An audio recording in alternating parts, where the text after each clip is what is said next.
Kalian pasti pada dengarkan waktu itu ada berita rame soal kebaya merah. Kabarnya pemeran di video itu udah ditangkap. Kalau dilihat-lihat nih cepet banget ya polisi kita nangkepnya kalau soal yang terkait pornografi. Sebenarnya tugas prioritas polisi itu apa sih? Kok kelihatannya kalau soal yang kayak gitu cepet gitu loh nangkepnya. Salah satu contohnya juga waktu kasus Dea OnlyFans. Dia ditangkap gara-gara bikin konten untuk situs online yang bernama OnlyFans. Terus kasus lainnya ada kasus Siskae yang E-nya 3. Dulu kasusnya gara-gara dia bikin konten di bandara di Bandung. Nah kasus-kasus mereka itu tuh kayaknya cepet banget ya ditanggapi sama polisi. Kayak hari ini, kayak yang waktu itu kebaya merah, kejadiannya tiba-tiba sehari trending, besoknya pelaku udah ketangkep. Nah terus masuk penjara deh. Sex tape artis juga cepet ditanganinnya. Pernah juga deh ada orang yang jualan konten dewasa gitu buat situs dewasa, habis viral, besoknya ketangkep. Pokoknya cepet banget deh nanganinnya kalau urusan beginian. Jadi balik lagi nih sama pertanyaan aku. Sebenarnya tugas utama polisi itu apa ya? Prioritasnya tuh apa? Kenapa kasus-kasus yang berbau pornografi cepet banget beresnya? Beda kayak kasus korupsi atau kasus-kasus yang melibatkan petinggi negara. Simak ulasan selengkapnya bersama aku Mela hanya di GeoLive Updates.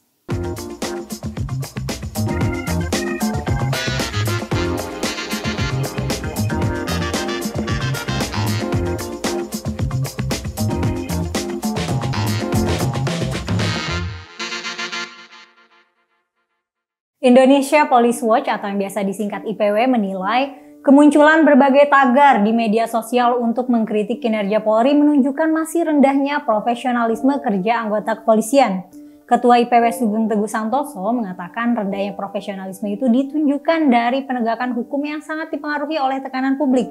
Katanya ketika publik menekan mereka seperti paku. Paku kalau dipukul dengan palu baru masuk ke dalam. Kalau tidak ada pukulan dari masyarakat, paku itu tidak bergerak.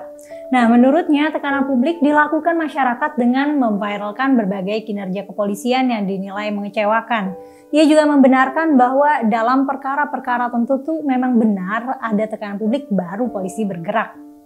Dalam pandangan Sugeng, Kapolri Jenderal Listio Sigit Prabowo sedang berupaya mengembalikan marwah instansinya.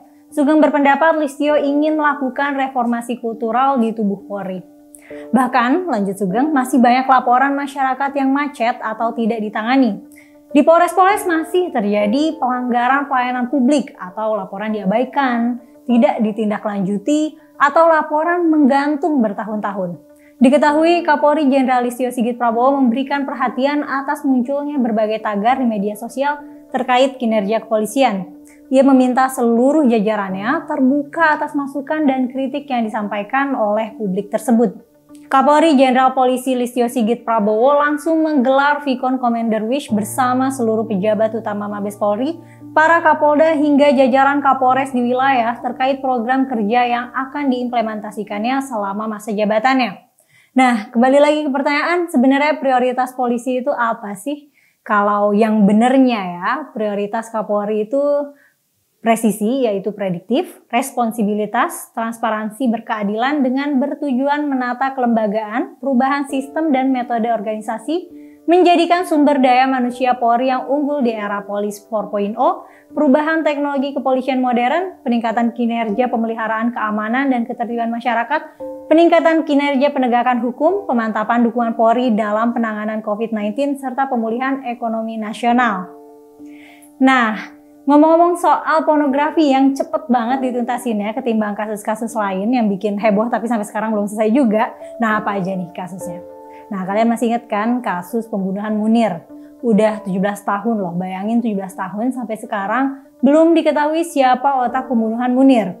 Terus kasus lain juga yang rame tapi nggak selesai, itu kasusnya Novel Baswedan. Kalian sadar nggak sih kalau kasus ini tuh udah berjalan 5 tahun? Jadi udah 5 tahun masih belum terungkap pelaku penyerangannya. Pada tahun 2020, kepolisian hanya bisa mengungkap 2 terduga pelaku penyerangan Novel berinisial RM dan RB di Depok, Jawa Barat. Sejak penyerangan 5 tahun lalu itu, upaya mengungkap pelaku berjalan sangat lambat. 2 pelaku yang merupakan anggota kepolisian aktif memang sudah ditangkap, tapi itu pun masih meragukan. Karena kasus itu belum juga tuntas, masyarakat tuh jadi susah percaya sama polisi ini. Apalagi kelihatan banget nih, jelas kasus-kasus yang cukup berat ditanganinya lama. Apalagi yang melibatkan para petinggi negara. Sebenarnya kasus yang penting dan mangkrak itu banyak loh, termasuk kasus korupsi. Kasusnya tuh tenggelam begitu aja. Nah, salah satu contoh kasusnya adalah tindak pidana korupsi pada proyek pembangunan pabrik blast furnace milik PT Krakatau Steel. Menurut Kejaksaan Agung, penyelidikan kasus tersebut dilakukan jauh sebelum kasus dugaan tipikor pengadaan pesawat udara milik PT Garuda Indonesia. Kejagung sudah mengetahui dengan terang duduk perkara kasus dugaan tipikor proyek bernilai 6 triliun tersebut.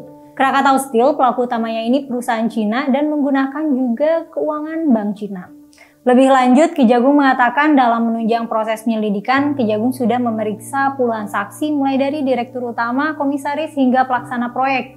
Tapi sayangnya kasus ini tidak dirampungkan oleh polisi dan jadi kasus mangkrak. Semoga makin kesini polisi bisa bersikap lebih adil dan juga lebih transparan ke masyarakat ya. Dan yang terpenting lagi semua kasusnya bisa diusut tuntas, bukan gercep ke kasus bokep aja. Padahal kalau dipikir ya, pelaku di video-video pornografi itu kan nggak secara langsung merugikan siapa-siapa lah. Dia juga nggak membunuh, nggak mencuri atau melakukan tindakan kriminal yang menyakiti orang gitu. Jadi urgensinya untuk ditangkap tuh ya nggak urgen-urgen banget kan. Nah, sekian dulu update kali ini. Kalau kalian ada pendapat atau masukan boleh ditulis di kolom komentar ya. Jangan lupa untuk like dan subscribe channel YouTube Geolife. Sampai jumpa di episode selanjutnya.